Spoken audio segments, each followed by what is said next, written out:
Buenas tardes a todos. En nombre del Ateneo en Administración del Esfuerzo Humano, les damos la bienvenida a una nueva actividad del Ateneo. Para quienes se suman por primera vez, el Ateneo en Administración del Esfuerzo Humano es un ámbito creado en el seno de la Facultad de Ciencias Económicas de la Universidad Nacional de la Patagonia San Juan Bosco en el año 2012.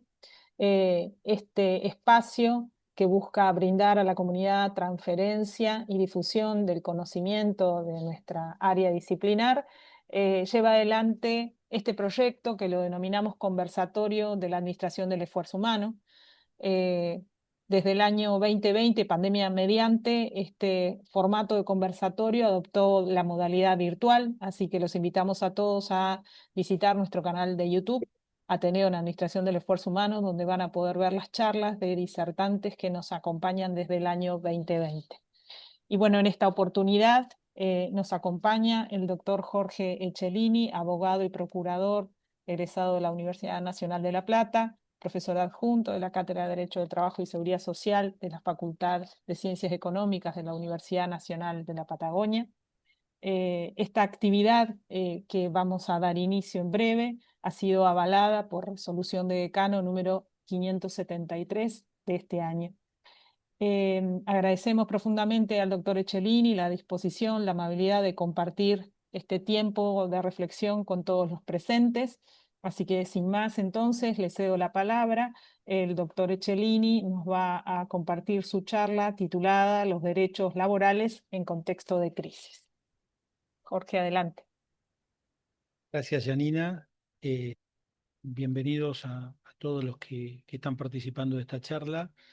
Eh, Primero, obviamente, un agradecimiento a la gente del Ateneo en general por haberme invitado a que en el marco del Ateneo podamos reflexionar un poco sobre una situación que nos atraviesa a todos. No conozco en particular la situación económica y la demanda laboral en Trelew, pero sí la de Comodoro y estamos atravesando un punto de crisis límite, le diría, dentro de la ciudad y que nos invita, y calculo que esto debe expresarse en toda la provincia de manera similar, eh, alcanzando obviamente, podríamos decir, un contexto preocupante. Eh, y bueno, en el marco de ese contexto es como la charla lo que pretende es tratar de reflexionar sobre qué es lo que hace el derecho cuando, el derecho protectorio, sobre todo de los trabajadores, cuando aparecen este tipo de crisis, eh, y cuáles son las soluciones que se han instrumentado hasta ahora. Un poco vamos a hacer un recorrido en un pequeño PowerPoint, porque me parece que el uso del PowerPoint es mucho más práctico para este tipo de clases, sobre lo que se ha hecho.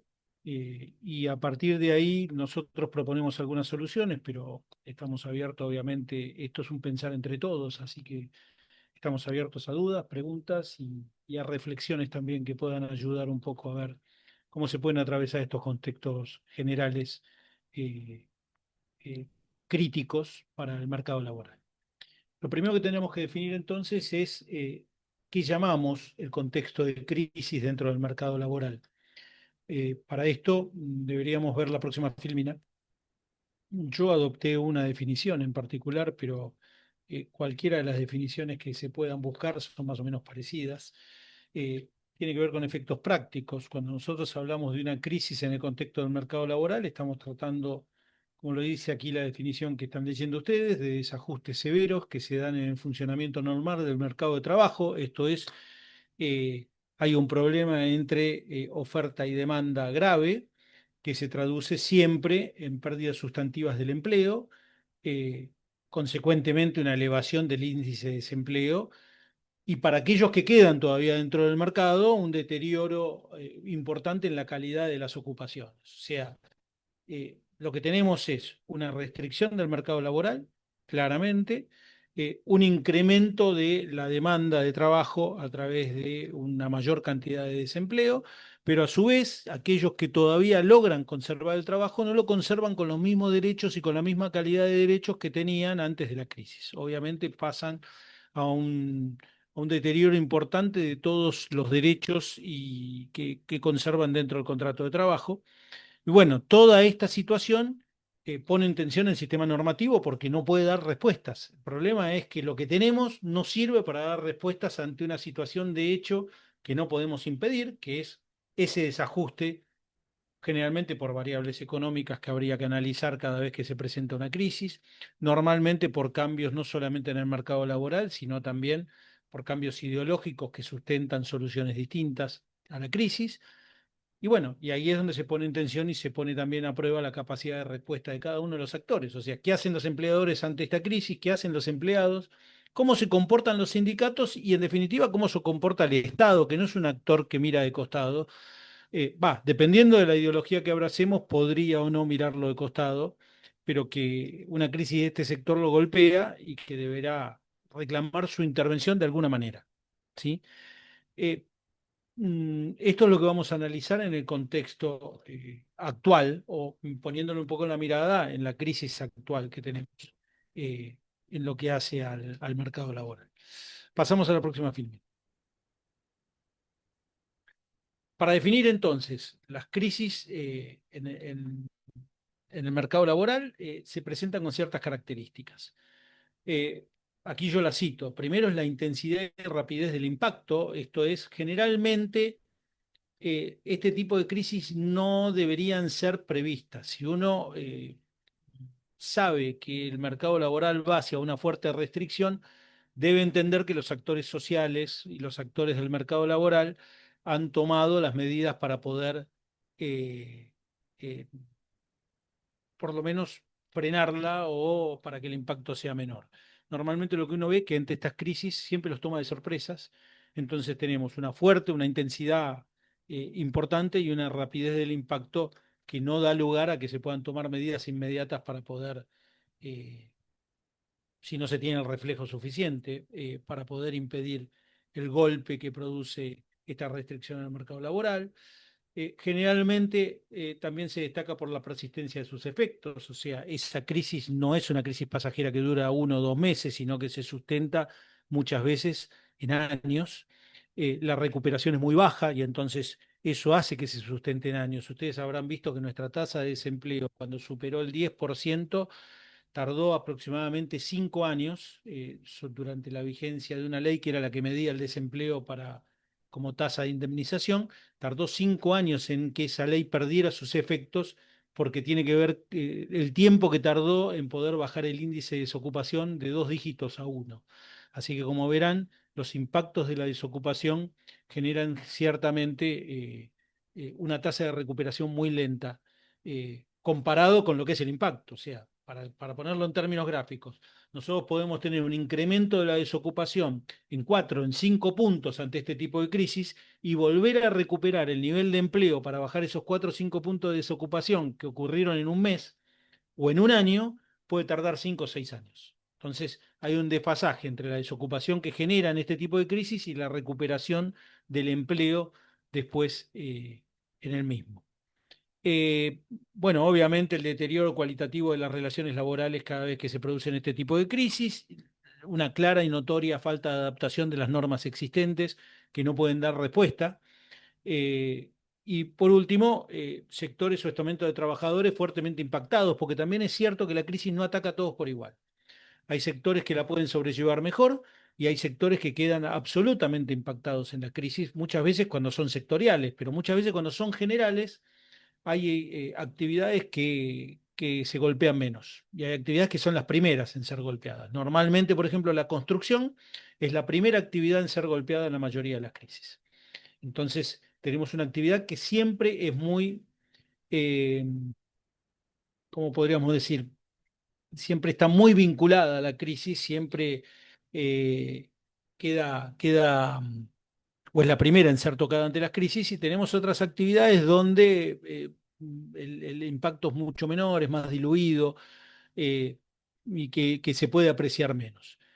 Si tuviéramos que apreciar la crisis actual, les diría que el impacto ha sido general, porque en este caso el Estado se ha retraído de tal manera donde el impacto también alcanza sectores que normalmente no lo veían, como por ejemplo el empleo público.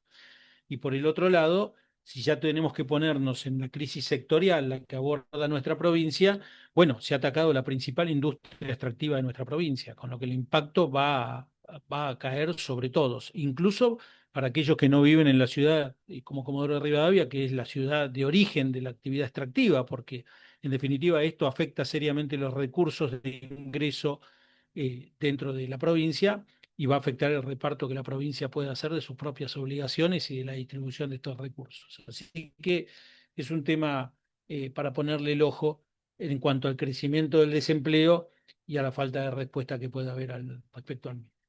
Pasemos entonces a la otra filmina. Hay varias formas de combatir las crisis, pero hay tres recetas que podrían incorporar a las demás. Y esto ya vinculado al derecho del trabajo y a las normas que existen o que eh, protegen, digamos, el empleo. Y estas tres soluciones son la de regulación, la flexibilización de las normas o la intensificación de la regulación. Como verán, son absolutamente distintas.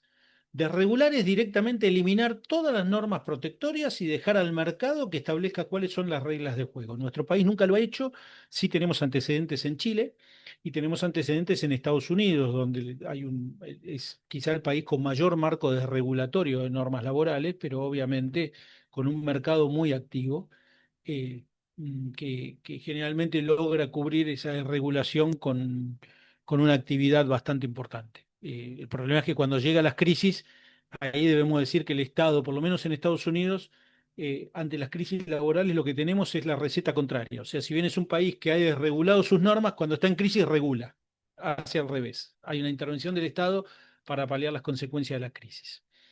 Esta no es una experiencia que la Argentina haya vivido. La flexibilización, que es la experiencia típica en la Argentina cada vez que tenemos una crisis, que es obviamente tratar de que las normas de derecho laboral se elasticen, que sean mucho menos rígidas y que permitan cierta ubicación, por decirlo de alguna manera, del empleador y del empleo o adaptación del empleo a la situación. Esta es por lo menos la intención de las normas flexibilizadoras. Después vamos a ver en la próxima filmina todo un detalle de cómo se ha abordado la flexibilización y ahí les voy a contar si ha funcionado o no ha funcionado. Pero la idea es que yo tengo una norma que es muy restrictiva y lo que tengo que hacer es que la norma sea menos restrictiva y bajarle la carga que la norma genera en cuanto a su derecho protectorio sobre quien da trabajo, esto es sobre el empleador, de tal manera de que el empleador, si tiene menos carga y menos presión, debería dar más trabajo. Esta es la lógica que acompaña a las normas flexibilizadoras. Y por el otro lado, la solución opuesta, que es, no, ante la crisis no flexibilizo nada, hago más presencia del Estado, intensifico las regulaciones para proteger el empleo y trato de alguna manera, con fuerte presencia del Estado, de que no se me caiga el empleo.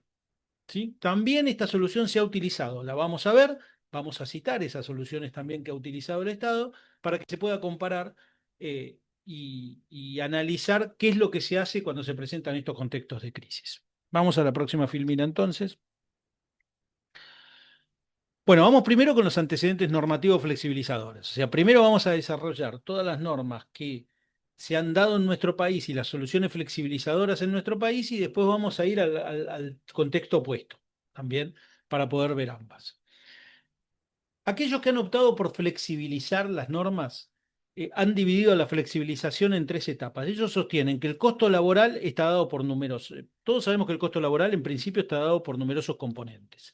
Erróneamente se le echa la culpa del costo laboral solamente a la ley de contrato de trabajo y a la fuerte restricción que la ley crea. Pero la verdad es que se confunde dentro del costo laboral todo lo que tiene que ver con el sistema de seguridad social, que es por ahí el que mayor queja presenta, porque es la cantidad de aportes y contribuciones que salen del sueldo y que nada tienen que ver con la ley de contrato de trabajo y con las normas protectorias. Tienen que ver con otro sistema, que es la seguridad social, del cual yo me hago cargo. Creo que es un sistema que no se puede modificar, que cualquier modificación que se haga implica mayor presencia del Estado y en la concepción actual esa presencia no va a estar, así que no va a haber modificación Así que la mala noticia para los que abrazan la flexibilización es que el costo laboral basado en los aportes y contribuciones sobre sueldos es intocable. No lo han tocado las normas actuales y dudo de que se pueda, la verdad, tocar como tal. Ese sueldo y medio que se dice que se paga por cada trabajador va a seguir siendo sueldo y medio. ¿Sí? No me voy a ir del tema porque esto es para otra charla, si quieren, que es que hablemos de seguridad social y de los problemas de la seguridad social en el mundo, no solamente en la Argentina, para que se den cuenta que nosotros formamos parte de una comunidad mundial que tiene el mismo problema que tenemos nosotros. Pero ya yendo a la norma específica, a la ley de contrato de trabajo, bueno, la teoría flexibilizadora dice, el costo laboral está dado por la fuerte restricción de las normas. Tenemos que flexibilizarlas como tal y los flexibilizadores distinguen esa norma en tres grandes bloques de flexibilización. Uno que tiene que ver con la flexibilización de ingresos, esto es posibilitar que haya mayor contratación generando mayor desregulación al momento de contratar. Otro que tiene que ver con la flexibilización interna, esto es tratar que en el curso del contrato de trabajo, en el curso de la relación laboral, las normas no sean tan protectorias o no sean tan restrictivas y que permitan que algunas de estas cuestiones puedan simplificarse o flexibilizarse, valga la redundancia, eh, porque funcionaría como incentivo de más empleo. Y por último, la flexibilización de salida, o sea, poder desprenderse del trabajador sin un mayor costo al respecto. Analicemos cada una en base a lo que existió. Lo único que estoy haciendo es mencionar antecedentes normativos en nuestra ley. No estoy hablando de cosas que puedan venir porque no sabemos qué es lo que puede venir. Lo que sí debo decirles es que estos antecedentes se han repetido continuamente, o sea, no hay una mayor invención sobre la flexibilización. Lo que hay, y lo que hay se repite como receta cada tantos años. En lo que hace a la flexibilización de ingreso, la idea es que se puedan generar distintos tipos de contratación sometidos a un plazo especial, generalmente con quita o rebaja de aportes que puede incentivar en el empleador tomar a gente. Para esto lo que hay que hacer es salirse de la ley de contrato de trabajo y establecer una serie de contratos vinculados a grupos que se pretende proteger o a condiciones que se pretende dar. Por ejemplo, contratos para discapacitados, contratos para desocupados mayores de 50 años, contratos para desempleados del Estado, contratos para jóvenes universitarios en su primera experiencia, contratos para trabajadores secundarios o con formación secundaria, contratos de aprendizajes normales, contratos para excombatientes o para aquellos que acrediten alguna otra circunstancia. Todo esto que les cité existieron, estaban comprendidos dentro de la ley 24.013 del año 1991. Fue la primera norma que se incorporó durante el primer gobierno del presidente Carlos Saúl Menem. Eh, También se atravesaba una crisis como esta, un Estado que había tocado fondo, que había comenzado, que tenía que tuvo una fuerte inflación, mayor que la que tuvimos ahora en los últimos 2 años. Aquellos que han atravesado 1991 se acordarán de la hiperinflación del último gobierno de Alfonsín, donde llegamos a índices del 150% mensual. ¿Sí? O sea que para que tengan una idea de dónde estábamos parados. Entonces el Estado decidió ir a un sistema absolutamente restrictivo, el nuevo gobierno, y una privatización de todos los servicios que el Estado prestaba. Muy parecido a lo actual, pero mucho más radical, por decirlo de alguna manera, en cuanto a los cambios. Bueno, aparecieron todo este tipo de contratos que después, con el tiempo y con el diario de ayer, se pasaron a llamar contrato basura, porque la verdad es que ninguno de estos contratos dio más empleo. Lo único que generó, tampoco generó el crecimiento del empleo por los contratos, o sea, el empleador contrataba por la ley de contrato de trabajo, utilizaba muy poco de estos tipos de contratos y desfinanció la poca caja que quedaba porque la mayoría de estos contratos eran acompañados con una quita del 50% y a veces del 100% de los aportes o de las contribuciones. Así que pero bueno, esta es una forma de flexibilizar el ingreso, crear incentivos para que el empleador contrate de alguna manera y que le sea más barato contratar trabajadores. Ya avanzado el gobierno de Menem, 4 años después, decidió atacar a través de la flexibilidad interna. Esto es tratar de alguna forma, establecer modificaciones dentro de la ley de contrato de trabajo. Y lo hizo con algunos tipos de soluciones como fue, por ejemplo, particionar las vacaciones, o sea, permitir que las vacaciones se pudieran tomar en cualquier momento del año. Para los que no lo saben, nuestra ley de contrato de trabajo dice que las vacaciones se deben tomar entre el 1 de octubre y el 30 de abril. Y una vez cada 3 años, esas vacaciones deben otorgarse en tiempo estival, esto es durante los meses de verano.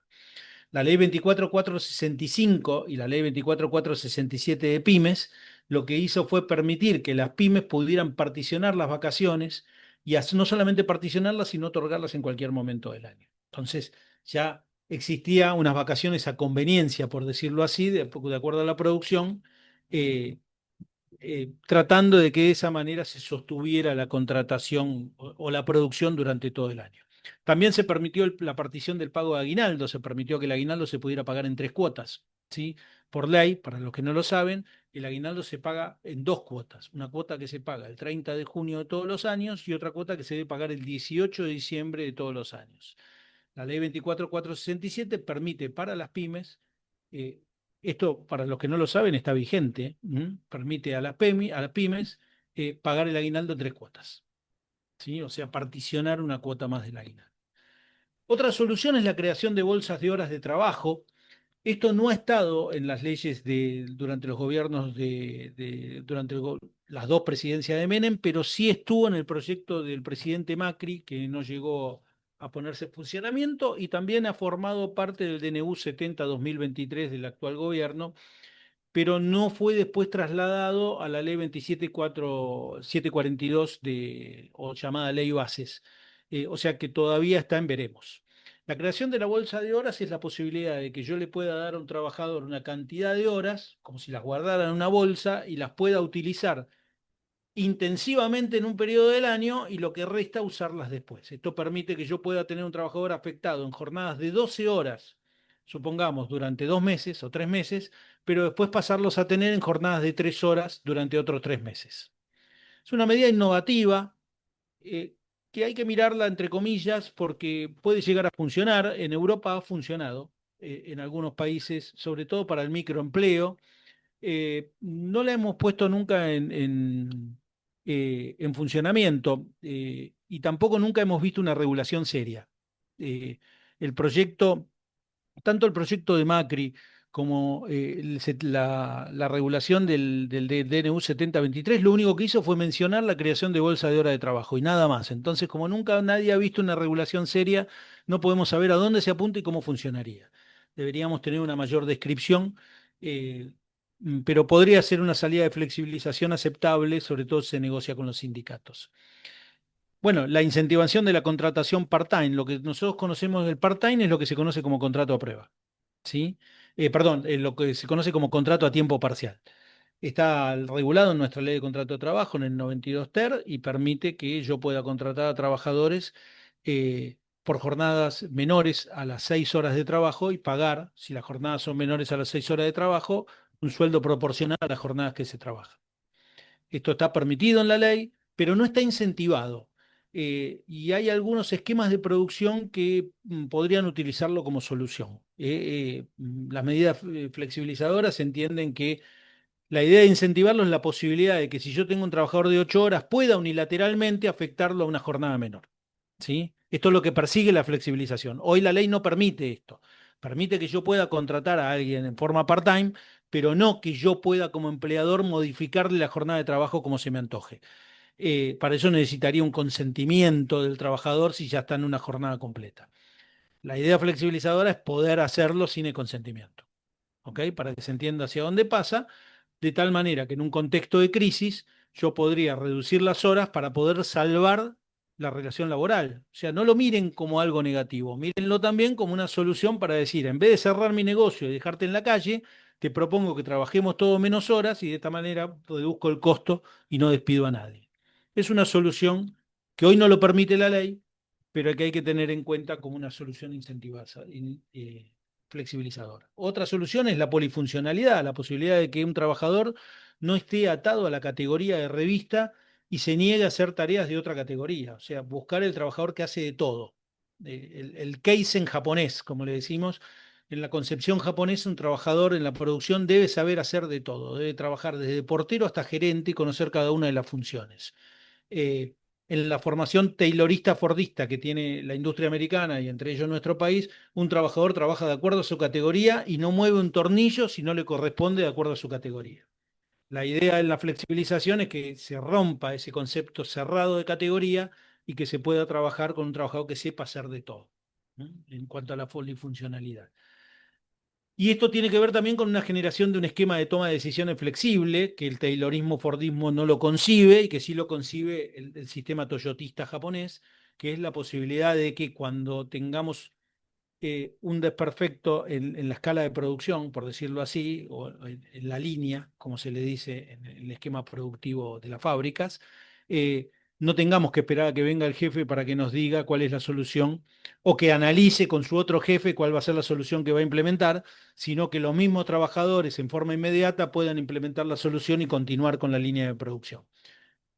Pareciera que este no sería un sistema de flexibilidad, pero si ustedes se paran en un esquema taylorista-fordista, esto es flexibilizar obviamente porque rompe la estructura jerárquica y la necesidad de jefaturas y supervisiones que generalmente existen en estas estructuras tan cerradas. Por último, la flexibilidad de salida, que quiere decir abaratar la forma en que yo me voy a desprender de los trabajadores, pagando menos indemnización. Y esto también ya se ha utilizado. Durante el segundo gobierno de Menem, la ley 25.013 estableció una partición de la base de cálculo empleada para los despidos. Les comento brevemente para que sepan cuál era esta solución. La ley de contrato de trabajo dice que el trabajador, cuando es despedido, tiene derecho a cobrar una indemnización que se funda en un mes de sueldo por cada año que lleva de antigüedad al trabajador o fracción mayor de 3 meses. Se lo he resumido porque es mucho más complejo, porque se toma el mejor sueldo percibido en el último año y tiene un tope, pero esto lo dejo pasar porque no es la materia de lo que estamos hablando. Entonces, volvemos. De acuerdo a la ley, si a mí me despiden, me tienen que pagar una indemnización tomando el mejor sueldo que cobré en el último año, ¿sí? Y multiplicándolo por la cantidad de años que yo tengo de antigüedad. Y si tengo, para que se entienda, 1 año y 4 meses, esa cantidad, como supera los 3 meses, se cuenta como un año más. ¿Se entiende? Esto es cuando dice fracción mayor de 3 meses. En la ley 25013 se había cambiado la forma de cálculo y en vez de calcular por año se calculaba por meses. Entonces yo lo que debía hacer era tomar el sueldo, dividirlo por 12 y multiplicarlo por la cantidad de meses que yo tenía de antigüedad en la empresa. Ya no usaba el año como antigüedad, meses. Entonces yo tomaba mi sueldo, lo dividía por 12 y a ese resultado lo multiplicaba, supongamos, por 120 meses, o por 121 meses, o por 86 meses.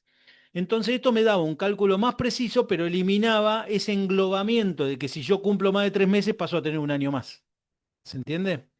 Con lo que disminuía parte de la indemnización, porque al calcularlo en forma exacta por meses, no me queda un año más, me van a quedar meses para calcular. Eh, la disminución era menor, lo único que hacía era afectar en el último término de trabajo, pero bueno, eran unos pesitos más que se tendían a disminuir y que permitía pagar menos. Esto fue una creación, cuidado con esto, porque yo creo que está dando vuelta y en algún momento puede volver, como una parte. La otra es la creación de sistemas alternativos de reparación del despido, por ejemplo, como de fondo de ceses laborales. Esto es muy nuevo, esto está incorporado a la ley 27742 como una solución que está disponible a los convenios y por eso hoy no lo hemos visto todavía, porque no se ha firmado ningún convenio colectivo entre los sindicatos y los empresarios para instalar este fondo. No es malo, depende de cómo se regule. ¿Sí? Este sistema lo tiene la construcción, en la construcción funciona, en la construcción funciona bien, tiene algunas ventajas que en la construcción este sistema protege cualquier tipo de desvinculación. O sea, si renuncio me llevo la plata, lo mismo que si me despiden. ¿Se entiende? O sea, es indistinto. Pero no sería así en la ley 27742, porque el fondo está incluido en el artículo 245, que es la indemnización por despido. Así que si yo me tengo que guiar por dónde está incorporado dentro de la ley, les diría que no está concebido como un fondo para responder por cualquier tipo de desvinculación. No se dejen engañar con esto. Está concebido solamente como un fondo que responde a los despidos. O sea, si renuncio no me llevo nada. Solamente me lo llevaría si me despiden. Así es como está en la ley. Esto no quiere decir que pueda tener mejoras y que pueda ser modificado en cada uno de los convenios colectivos. Pero tal como está hoy planteado en la ley, solamente sería un fondo para atender el caso de los despidos sin causa o los despidos indirectos o aquellos que son despidos arbitrarios, pero nada más que para esos casos, no para el caso de las renuncias, no para el caso de los abandonos de trabajo y no para el caso de los despidos con causa, o sea, cuando yo despido a un trabajador por cometer un error. Vuelvo a decirles, en la construcción todo está englobado en este fondo. Cualquiera sea la causa por la que yo me vaya del trabajo, aun si la causa es porque le pegué, golpeé a mi jefe, por decirles algo brutal, siempre el fondo lo tengo. Lo cobro igual. No tiene nada que ver la forma en que me desvinculé con la plata que tengo en el fondo. Por eso digo, si es concebido así, es para pensar. ¿Sí? Fuera de los reparos que podamos tener sobre quién va a administrar el fondo, quién garantiza que ese fondo no se va, no se lo va a comer la inflación, un montón de cuestiones que también son para analizar. También la ley 27742 nos da otras soluciones de flexibilización, que son el aseguramiento del riesgo del despido, o sea, la posibilidad de concurrir a una compañía de seguros y pagar un seguro para que la compañía se haga cargo de las indemnizaciones el día de mañana. Esto no está todavía regulado, solamente se reguló para un tipo de despido, que es el despido por incapacidad absoluta, y no funcionó. Debo decirles la verdad, la mayoría de las compañías de seguros de retiro se retiraron del mercado cuando tenían que asegurar este caso. Y también se ha abierto la posibilidad de que haya fideicomisos financieros que atiendan al pago de las indemnizaciones. Es muy nuevo. Esto es algo que yo no domino tanto. Habría que traer un especialista en fideicomisos para que nos pueda decir si un fideicomiso creado pura y exclusivamente para juntar plata para pagar indemnizaciones eh, tendría o no éxito y cómo se conformaría, ¿no? No me queda bien en claro quién sería el fiduciario, quién sería el fideicomisario, pero entiendo medianamente, pero me gustaría ver un instrumento de esto para ver cómo funcionaría. Esta es una solución. La otra solución es la introducción de más causales objetivas de despido, que esto hizo Europa. Por ejemplo, lo hizo España durante su ingreso al mercado común, donde lo que hizo fue, pero para esto tengo que explicarlo, tanto en España como en Francia, como en Italia, yo no puedo despedir porque se me canta alguien. Solamente puedo despedir si tengo una causal de despido contemplada en la ley. Si la causal de despido no existe, no puedo despedir. A diferencia de la ley argentina, que permite que el empleador pagando una indemnización despida a alguien por el simple hecho que hoy se me cruzaron los patos y no quiero ver a nadie, esto no se permite en el sistema continental europeo. Tiene que haber causales. Bueno, lo que hicieron los europeos y los españoles cuando tuvieron que ingresar, que tuvieron que flexibilizar su economía, fue meter más causales. Entonces, permitir que se pudiera despedir por causales que no estaban dentro de la ley. No sé, imagínense cualquiera. Reducción de un 10% de la capacidad de venta de mi empresa. Permite despedir, por darles un ejemplo. eh, Caída de contrataciones de servicios. Entonces me bajan una contratación, permite despedir bajo esa causal. Generalmente son causales que permiten despedir con una indemnización reducida. Así que esto podría ser una solución también como flexibilización de salida. Y otra es la generación de retiros voluntarios, como lo que estamos viendo, como lo que se ha usado hoy en Comodoro Rivadavia, que es ir al trabajador, ofertarle plata y negociar su desvinculación de la empresa con plata. ¿Sí? Esta es una posibilidad de flexibilizar la salida. Ustedes me dicen, ¿bajé el costo? No, no bajé el costo, pero entiendo que quien te ofrece plata hizo el cálculo y le conviene darte la plata antes que quedarse con vos adentro. ¿Sí? Entonces sería una flexibilización en el sentido de permitir que estos acuerdos se firmen masivamente, como se ha permitido, y poniéndole plata a los trabajadores, estos se puedan retirar del mercado. ¿Mm? Eh, ¿Sirve? Y seguramente al trabajador le puso plata. Ahora, en un mercado donde yo expulso a un 50% o un 40% del mercado, decime qué haces con esa plata. ¿Sí? Que es lo que estamos viendo en Comodoro, en definitiva. Aquellos que estén presentes y que sean de la ciudad habrán visto que cuando ocurrió lo de YPF hace 20 años atrás, la gente que hizo se trasladó al taxi, al remis y a los kioscos. Y pululaban taxis, remises y kioscos en una ciudad que no había trabajo para tener tantos kioscos, tantos taxis o tantos remises. Y hoy se está trasladando a las propiedades. El único mercado que no ha sufrido crisis en Comodoro y que le va muy bien hoy en día es la venta de propiedades inmuebles. Y en algún momento las concesionarias, que ahora cayeron. Entonces se traslada a bienes inmuebles o a bienes muebles y tenemos el mismo problema. El que compra una casa protegió su crédito, pero ahora, si no la tiene cerrada, la va a tener que alquilar. ¿Y a quién se la va a alquilar si no hay mercado para alquilarla? O sea, volvemos a lo mismo. Ponemos un montón de plata, pero no instruimos al que le ponemos la plata en qué la puede utilizar. Es el defecto de siempre. Yo te doy la plata y vos con la plata hacés lo que quieras. Y ese es el problema. No le tengo que dar la plata de esa manera y no tiene que hacer lo que quiera porque si no se funde. Después se está pidiendo empleo. Pasamos a la próxima filmina. Bueno, ¿cuáles son las soluciones alternativas? Ya vimos la flexibilizadora, ¿sí? Ya la explicamos, ya la vimos. Esta es, digamos, una solución de acuerdo a la ideología donde nos paremos. Ni mal ni bien, no voy a abrir juicios. Son las soluciones que se han dado. ¿Han servido a nuestro país? No, en absoluto. Fracasaron. La experiencia del 2000 y la experiencia de 1991 nos indican que estas soluciones fracasaron.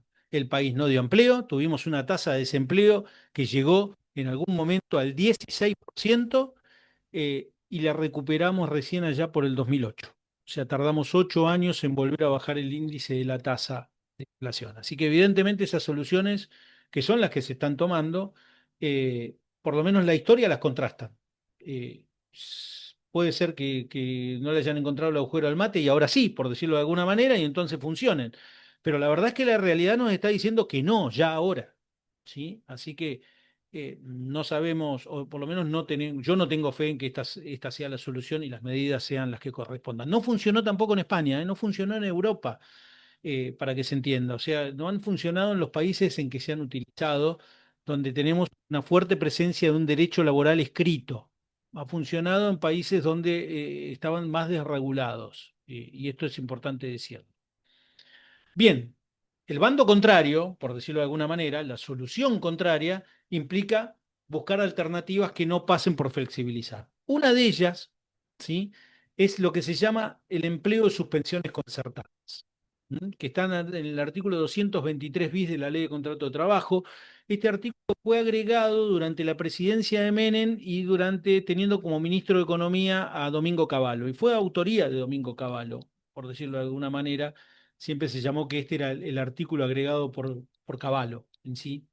¿Qué es la posibilidad? Nuestra ley no permitía que hubiera suspensiones concertadas. O sea, la ley decía, vos suspendés por 30 días, si a los 30 días no conseguiste trabajo, tenés que despedir, directamente pagando una indemnización reducida.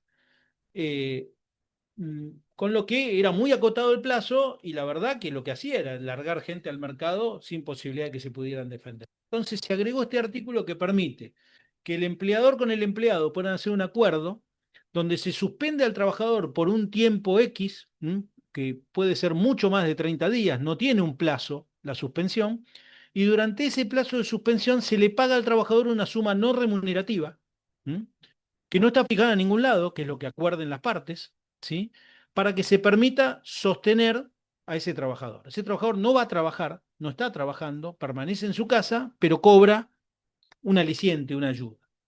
Generalmente a veces acompañado con algún subsidio del Estado, que entre los dos conforman una ganancia mínima que le permite subsistir. Lo único que obliga la ley es al pago de la obra social, porque si no pagáramos el aporte de la obra social, incluso lo estaríamos condenando al desamparo en la salud. Así que, en este sentido, hay que abonar el aporte de la obra social. Ustedes me dirán, ¿se usó esto? Mucho. Vamos a la crisis anterior. ¿Cuál fue la crisis anterior que ha vivido nuestro país y el mundo, por decirlo de alguna manera? La pandemia. ¿Sí? La pandemia fue una crisis peor que esta, porque en la pandemia nos encontramos de buenas a primeras que no se podía trabajar. Había que frenar la máquina de 100 a 0 y volver de nuevo a reiniciar esa máquina. Bueno, esto se hizo con suspensiones de este tipo.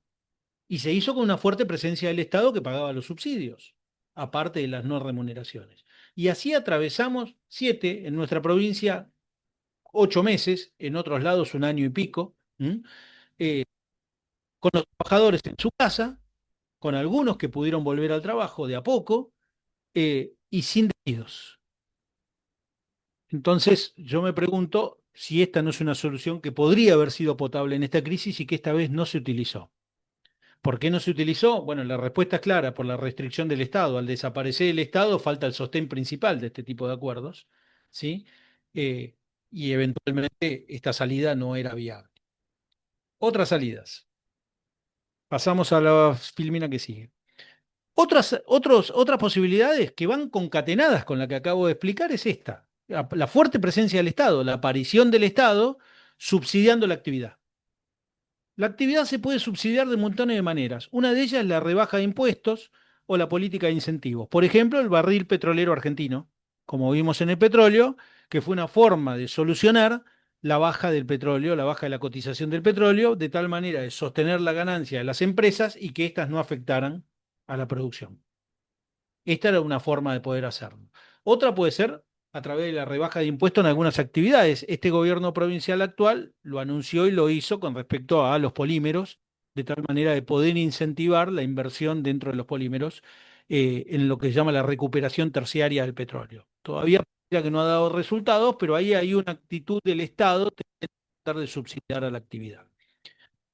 Otra actitud es el subsidio ya no a la actividad, sino a los grupos protegidos. Esto es, los más impactados se ataca a través de exhibición de aportes o del pago complementario de adicionales por parte del Estado a ese grupo en particular. Entonces, ¿sostenemos a quién? Al trabajador.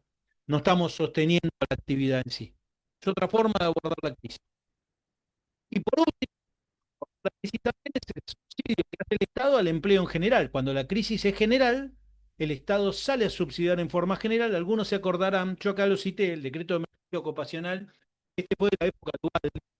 Para los que estuvieron trabajando en esa época, se acordarán que el gobierno decretó unos aportes no remuneratorios que debían ir al sueldo de cada trabajador, que al principio fueron de 200 pesos y después fue de 300 pesos. Acuérdense que estábamos en el 1 a 1, recién salíamos. El dólar pasó a valer 1,14. Este eran subsidios obligatorios que el Estado obligaba a incorporar para sostener el empleo. ¿Sí? Porque esa fue otra de las tantas crisis que hemos vivido en nuestro país. La salida del 1 a 1 en el dólar, la fuerte devaluación que hubo que hacer sobre el dólar y el impacto que esto hacía en el bolsillo de los trabajadores. Bueno, eso con presencia del Estado. Verán, todos estos remedios lo que implican es un Estado fuertemente comprometido, ¿sí? Poniendo plata, siempre poniendo plata, siempre apoyando. ¿Qué trae esto? Obviamente que esto puede tener consecuencias en el balance y en el equilibrio de la balanza de pagos, que puede traer consecuencias en el superávit fiscal tan dichoso del que estamos hablando ahora, porque para hacer esto hay que trabajar en déficit, ¿sí? Obviamente eh, que para esto hay que tener en cuenta cuál es el déficit que está dispuesto el Estado a afrontar como medida de equilibrio. No sé si se entiende lo que digo. O sea, ¿cuánto estoy dispuesto a perder por año para tener las cuentas equilibradas y que no se me disparen? Y esto también puede generar, obviamente, inflación. Yo soy convencido que gran parte de la inflación que se generó en el 2023 y parte del 2024 son las consecuencias de la fuerte presencia del Estado en la pandemia. Porque no nos podemos olvidar que el Estado puso plata por todos lados para sostener el empleo. ¿Sí? Entonces después evaluemos y comparemos cuál de las dos soluciones pueden ser las más aptas, sin abrir juicio de valor sobre el por qué. Pero en definitiva, ¿cuál de las dos soluciones pueden ser las más aptas? Si la presencia del Estado o el retraimiento y dejar que él sea el mercado el que evalúe estas consecuencias y lo acomode como tal. Pasamos a la otra filmina. Otra solución alternativa dentro del bando de los que tienden más a agravar y no a flexibilizar el contrato de trabajo ha sido el agravamiento de los despidos sin causa. Esto es, para parar y evitar los despidos, no flexibilizo, sino que hago que la ley sea más dura todavía y que no te convenga y que lo pienses dos veces antes de que quieras despedir a alguien. Esto se hizo con la ley 25.561, que lo que se hizo fue duplicar las indemnizaciones para el despido. Esta ley tenía un gatillo que decía que iba a estar vigente hasta que la desocupación bajara de los 2 dígitos. Cuando bajara de los 2 dígitos, la ley desaparecía. O sea, el objetivo era te prohíbo despedir y vamos combatiendo la desocupación. Cuando bajemos los 2 dígitos, te saco de encima esta carga y si querés despedir porque llegué al nivel que era lo que yo quería como Estado. Esto pasó, en el 2008 se alcanzó los 2 dígitos y la ley perdió vigencia automáticamente cuando el índice de inflación bajó del 10%, de desocupación bajó del 10%. Y otro remedio absolutamente distinto fue el DNU 34 del 2019. Este fue un DNU que dictó Alberto Fernández, ni bien llegó al gobierno en diciembre del 2019, declaró la emergencia ocupacional en nuestro país, que dicho sea de paso, hace 26 años que estamos de emergencia ocupacional, ¿sí? O sea, nunca salimos de la emergencia, sino que la fuimos renovando. Bueno, este declaró la emergencia ocupacional también y la medida fue establecer una duplicación de los despidos sin causa.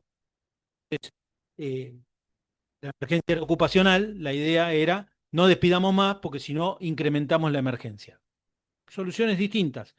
La ley Bases también decreta la emergencia ocupacional. El DNU 7023 decreta la emergencia ocupacional, entre otras emergencias, una emergencia bastante global de muchas cosas las que se decretan, pero la medida ha sido al revés, ha sido incentivar al mercado para que contrate y no proteger los despidos.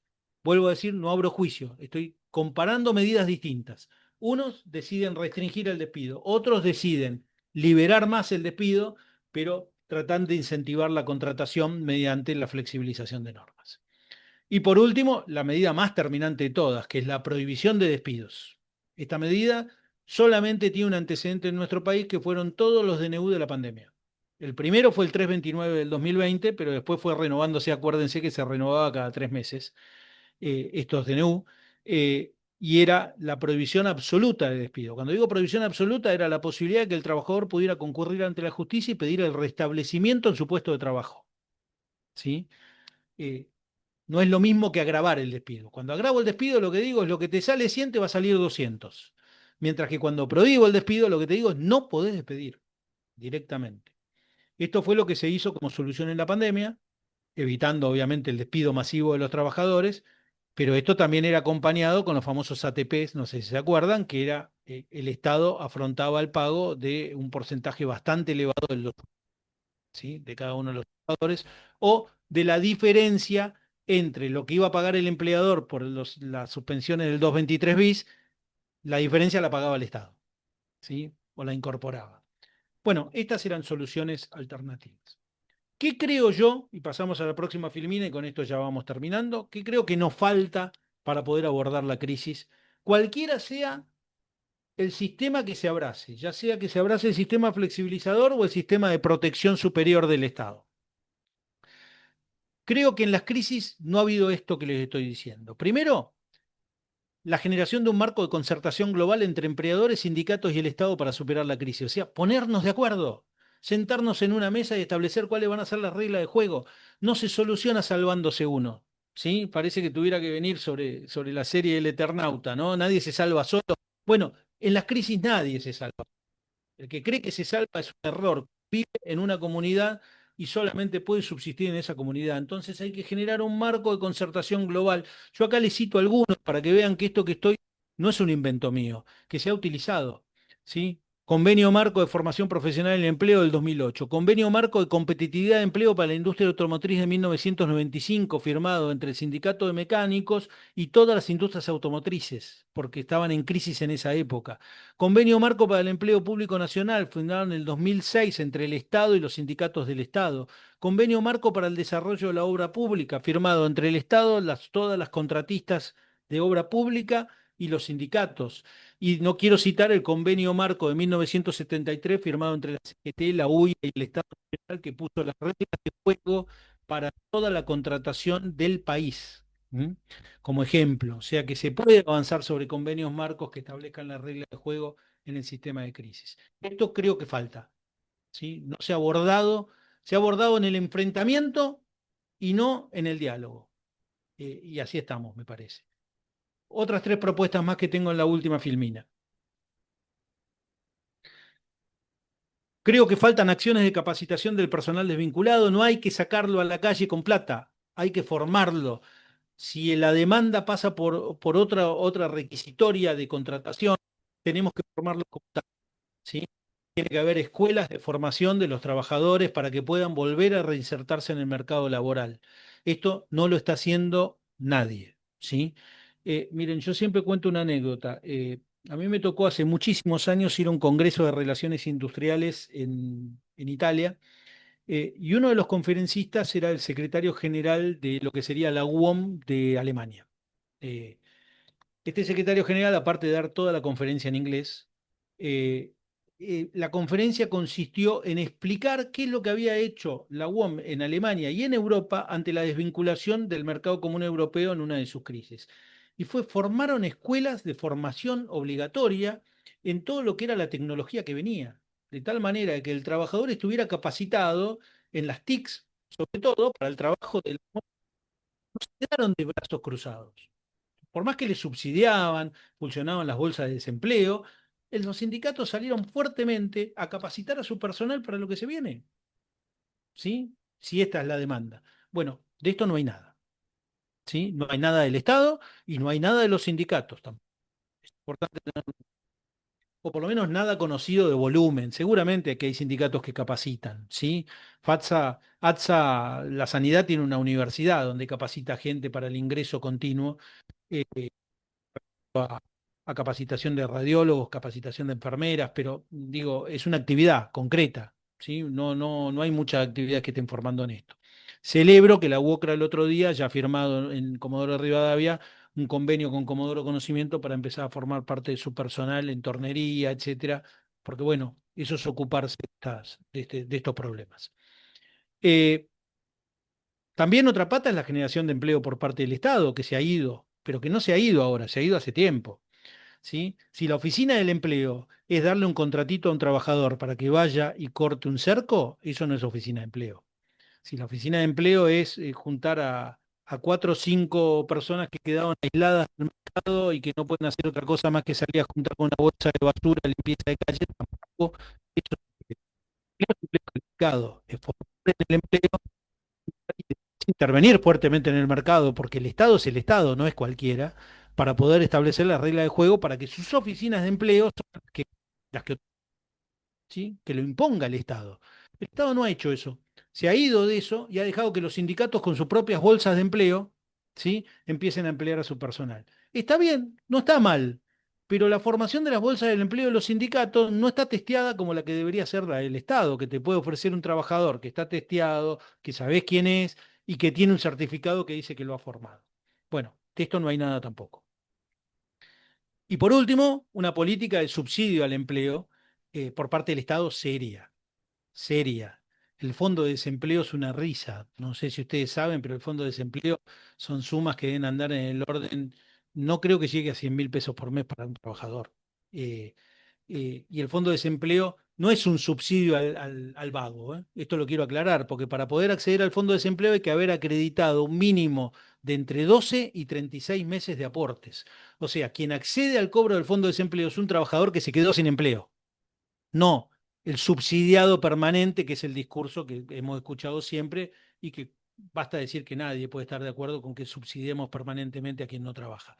Pero eh, hablando del subsidio del empleo en serio, hay que hacer un fuerte incremento del fondo de desempleo para que esa persona que vivía de un trabajo y que le daba de comer a su familia y que le daba dignidad y que permitía que sus hijos fueran a la escuela y que estuvieran bien alimentados, pueda, durante el tiempo que busca otro empleo, seguir teniéndolo, porque si no, lo estamos condenando a la miseria, lo estamos condenando a la precarización, por supuesto, a generaciones posteriores, que sí ya ni siquiera van a tener un fondo de empleo, sino que van a pasar a ser los subsidiados de siempre. Entonces, no generemos escala. Yo creo que estas cuatro acciones nos faltan seguramente en cualquier línea que tracemos que atienda al contexto de crisis en el mercado laboral. Con esto termino el PowerPoint. Quedo abierto al diálogo, a ideas y a preguntas por parte de ustedes.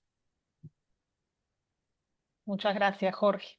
Bueno, tal cual como lo anticipaba, quien tenga una consulta, una duda, puede abrir su micrófono.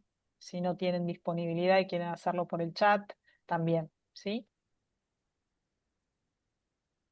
Bien, Janina, mi nombre es Alejandro. Tengo dos consultas para Jorge.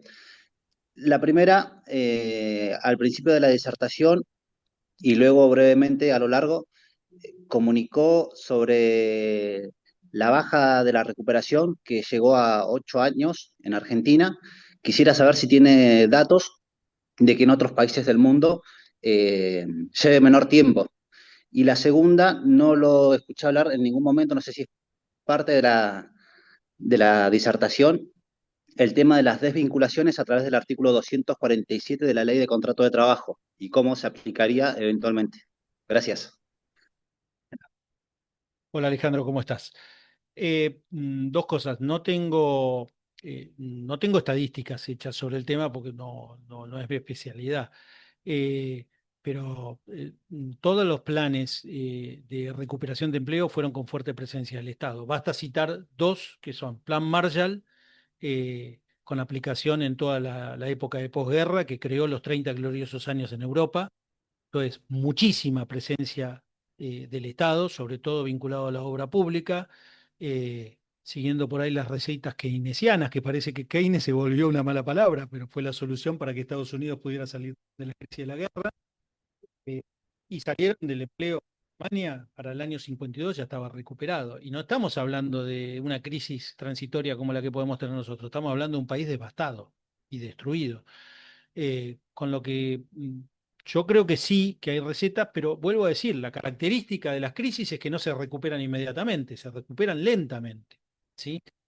Una vez que rompiste el tejido social, cuesta recuperarlo, porque una vez que rompiste estructuras de empleo, ya no estamos hablando de que el empleado se quedó, estamos hablando de del rompimiento de la estructura del empleo, que es la fábrica que cierra. Y una fábrica que cierra no se puede abrir al otro día porque dejaste de invertir en tecnología, porque no tenés modernidad, porque se cayó toda la industria que vos tenías, o sea, la cultura industrial. Eso es lo que tarda en recuperarse. Y si eso no se recupera, menos el empleo, porque si no se recupera el que da empleo, no se puede recuperar el empleado. Así que obviamente que lleva mucho tiempo. Todo lo que se destruye siempre lleva mucho más tiempo construirlo. Esto es así. Y las lógicas empresariales cuesta volver a recuperarlo. Y con respecto al artículo 247, bueno, no es un remedio flexibilizador, eso está en la ley y estuvo siempre. El artículo 247, para los que no lo saben, es la posibilidad de poder despedir. Bueno, algo dije, yo dije que la ley daba la solución de 30 días de suspensión por falta de trabajo y después despedirlo. Cuando se lo despide invocando el 247 de la Ley de Contrato de Trabajo, que dice que aquellas empresas que estén en situaciones económicas o en crisis económicas pueden despedir a sus trabajadores pagando una indemnización reducida de medio mes de sueldo por cada año que lleva trabajado. O sea, es una solución terminal que busca la ley a través de despidos más baratos. Pero lo cierto es que este artículo casi no tiene operatividad porque le han puesto tantas trabas porque para poder despedir por 247 normalmente hay que agotar primero un procedimiento de crisis empresarial. Una vez agotado el procedimiento de crisis, recién hay que suspender y después recién despedir, que cuando uno despide directamente por el 247, generalmente termina perdiendo. ¿Sí? O sea, en esto también hay que hacer un mea culpa. Los jueces no siempre acompañan los cambios al mismo nivel y muchas veces los jueces, cuando digo los jueces en la justicia, ha profundizado las crisis. ¿Sí? Muchos de los abusos que se denuncian actualmente no fueron creados por el legislador, fueron creados por el juez. Cualquiera de los abogados que está acá presente sabe que el artículo 80 era una lotería. Llegó un momento que no sabíamos cuándo se cumplía y cuándo no, porque todo era fallo en contra. Y eso lo crearon los jueces. La ley es clara, te decía qué tenías que entregar y cuándo. Ahora la justicia salió que si la capacitación no está certificada va a multa, que si vos no pusiste los aportes como corresponde va a multa, que si el certificado no tiene la fecha de ingreso como corresponde va a multa. Entonces la multa todo. Entonces, ¿quién encareció el costo? ¿El legislador, el trabajador o el juez que hacía lugar indiscriminadamente a cualquier petición? Entonces, también en esto el mea culpa lo tenemos que tener todos, ¿sí? Me parece. Todos contribuimos también a una situación de abuso que terminó perjudicando a una de las partes. Alejandro, si con eso contesté tus dudas. Sí, Jorge, muchísimas gracias. Gracias, Jorge. ¿Alguna otra consulta más? Los presentes.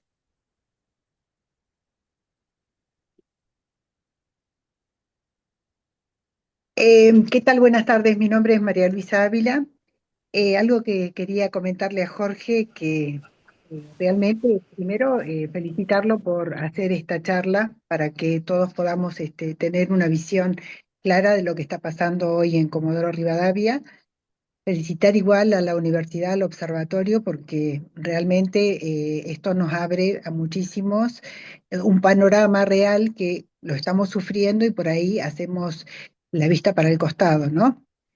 Lo que sí quería comentarle a Jorge que qué defensa tenemos o qué defensa piensa él para aquellos trabajadores que la empresa les hace firmar una notificación de despido por el 245 y cuando van a la escribanía a firmar tienen un acuerdo realizado a partir del artículo 241. Cualquier trabajador eh, raso, sin el conocimiento profundo de la ley, lo firma. Pero pasa esto, ¿qué pasa cuando van a tribunales y van a reclamar de algo que no tenían conocimiento? Y él tiene idea cómo están fallando los jueces. Hola María Luisa, ¿cómo estás? ¿Cómo Eh, está? a ver, hace mucho hay jurisprudencia sobre esto, de lo que podría ser el abuso de, para los que no saben derecho, o no están metidos en la ley de contrato de trabajo, del 241. El 241, extinciones por tu parte. Lo que María Luisa dice es, y esto pasó, les mandaban el telegrama de despido y después, que se supone que lo despedí, que le tengo que pagar la indemnización que dice la ley, después en realidad lo llevaba a una escribanía y le hacía firmar un acuerdo de desvinculación, que no se puede porque ya te desvinculé antes, no te puedo desvincular dos veces, ¿sí? Ya ahí sería nulo. A mi juicio, jurídicamente no tendría validez porque opera la primera extinción. Y la primera extinción es un acuerdo, es el despido sin causa. ¿Sí? Ese acuerdo no tendría validez. Sí tendría validez un acuerdo de pago, pero los acuerdos de pago no se pueden hacer en la Secretaría de Trabajo, en la escribanía, se deben hacer ante la autoridad, en este caso la Secretaría de Trabajo. Esto es una respuesta técnica a ese planteo. Pero la jurisprudencia ha dicho que si los acuerdos de vinculación, aun cuando no pase esto, no tienen una expresión medianamente similar a lo que sería una indemnización por despido, o una justificación que diga por qué no pagué lo mismo que hubiera pagado con una indemnización por despido, son nulos. Podría haber un abuso del derecho y en ese caso se pueden revisar ante la justicia. Es muy casuístico esto, habría que ver cada caso, ¿sí? Porque a veces yo te pagué el 50%, pero puedo demostrar que tenés que agradecer que te pagué el 50% porque la empresa no tenía nada, estaba quebrada, fundida y no había plata. Entonces, si lo viéramos de un punto de vista absoluto y desprendiéndonos del caso, diríamos, le pagaste menos, pero en realidad le pagaste lo que pudiste pagar. Entonces digo que es muy casuístico, hay que ir a cada caso para ver si se puede plantear o no la nulidad. Pero en el caso tuyo, que me decís, me despidieron y después me citaron a una escribanía, para mí es nulo, de nulidad absoluta, porque hubo un despido anterior. Ese acuerdo no sería oponible, sería una constancia que te pagué algo, pero no sería oponible el despido porque te despedí antes. ¿Sí? Perfecto, muchas Normalmente, gracias. como ahora no son tontos, lo que hacen es le agregan a los acuerdos una cláusula que dice que el trabajador desiste de toda, y el empleador también, de toda desvinculación o acto de desvinculación anterior. Entonces vuelven a restablecer Claro. para después poder pedir. Pero me parece que eso también es dudoso. Claro, yo he tomado conocimiento y he leído, también se les está agregando una cláusula en donde dice de que el trabajador ha sido asesorado jurídicamente con anterioridad para llegar a este acuerdo, cosa que no es cierto. Lo que pasa es que a un trabajador después le es muy difícil eh, probar todo ese tipo de cuestiones, ¿no? No, no tiene validez igualmente, porque la única validez es si el abogado intervino y firmó el convenio. Si no, no tiene validez. Y aún así, si el abogado intervino y le negoció un 30% de lo que debiera cobrar un 100, es nulo igual, y a lo sumo habrá responsabilidad del profesional por haber negociado también una indemnización muy a la baja. Ujú. Claro. Muy Sí, bien. sí. Está pasando con las empresas que también no les mandan el telegrama de despido, sino que el propio escribano está ahí para decirles, quedan desvinculados por el artículo 245 y les hacen firmar de conformidad y demás. Pero bueno, son todas Medio de estas notificación. artimañas. Claro, son todas estas artimañas que están utilizando las empresas, que me parece que este es un buen ámbito, el del observatorio, para que todas las personas puedan conocerlos. Sí, sí, sí, sí. Ujú. Gracias, María. Muchísimas gracias. A Gracias. vos, Luis. Magalí. Hola, ¿qué tal? Buenas tardes. Sí, quería hablar. Quería hacer una pregunta, porque sí lo he escuchado mucho en el año y el año pasado también, el tema de las suspensiones. Yo tengo entendido de que, bueno, que la ley te dice que son 30 días, pero yo he escuchado de que han suspendido por 3 meses, por 4 meses, después lo han reincorporado todo bien y a los siguientes meses, no sé, 3, 4 meses más vuelve la suspensión. ¿Eso está bien? ¿O con quién se pueden ir a, como, a quejar o pedir ayuda con respecto a eso? Hola Magalí. Debo entender que si hicieron eso, son suspensiones del artículo 223 que explicaba. Quizás no Ujú. tienen tiempo y vos podés suspender. Si Ah, ok. no, si no fueron suspensiones del 223, está mal. Obviamente, dieron el plazo y la ley dice que el trabajador te puede dar por eso. Pero yo calculo que deben ser suspensiones del 223 bis, que eso sí se puede hacer. Ah, ok. Y se pueden reincorporar y después, si llega a Sí, pasar de sí, vuelta. Ah, mira, no sabía sí, eso. sí. Es Ok. más, acá me tocó $8 hace muchísimos años. Tanto YPF como Panamericana, que son las dos grandes operadoras de la provincia, admitieron el Ministerio de Trabajo admitieron este tipo de suspensión y hubo gente que estuvo 1 año y medio en la casa sin Ah, trabajar. ok. Bien. Así que no hay plazo.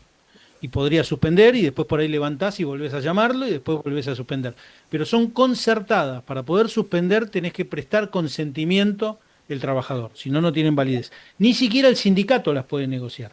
Tiene que haber un consentimiento personal del trabajador. El sindicato no puede reemplazar la voluntad del trabajador en estas suspensiones. Bien. Ok. Gracias. De nada. Gracias, Magalí. Bien. Bien, si no hay más consultas. Jorge, yo una simple reflexión, te escuchaba en las últimas recomendaciones y pensaba también en el rol que puede asumir la universidad, las universidades, ¿no? En todo lo que implique asistir o recomendar respecto de la empleabilidad, ¿no? Esto que vos decías, que muchas veces los procesos de empleabilidad que a veces se ofrecen, ya sea por sindicatos u organismos estatales como bolsas de empleos, a veces carecen de las verdaderas herramientas que deberían tener esos trabajadores para volver a reinsertarse, ¿no? Entonces pensaba en el rol que deberíamos, que podríamos asumir, digo, desde esta perspectiva, ¿no? Desde la universidad. Pensaba en cuestiones que tienen que ver, por ejemplo, con la educación financiera, la administración de los fondos de las indemnizaciones, que efectivamente también hay mucha desinformación respecto de ese manejo financiero por parte de los trabajadores, ¿no? Con lo cual digo, hay toda una vía ahí de acompañamiento que desde instituciones como las nuestras creo que también podemos aportar. Y yo coincido plenamente. Mira, es más, lo estamos pensando desde la Facultad de Ciencias Económicas, pero creo que ingeniería podría aportar muchísima capacitación, Tal creo cual. que agronomía podría aportar muchísima capacitación y sacar formaciones, certificaciones, gente bueno, acreditaría un conocimiento en algunas cosas que son importantes. Entonces, creo que la universidad tiene un rol muy importante para esto, que es en épocas de crisis salir a auxiliar con formaciones certificadas, y darle un instrumento más a ese trabajador en la búsqueda de la formación. Si no lo hacen los sindicatos, si no lo hace el ministerio, es una buena oportunidad para que la universidad lo haga, sin Totalmente, duda. totalmente de acuerdo. Bueno, bien, bueno, creo que no hay más preguntas. Entonces, bueno, nuevamente agradecer profundamente al doctor Jorge Cellini por su disponibilidad, su amabilidad, su apertura en compartir este espacio con todos los presentes. Así que infinitas gracias, Jorge, por esa disposición.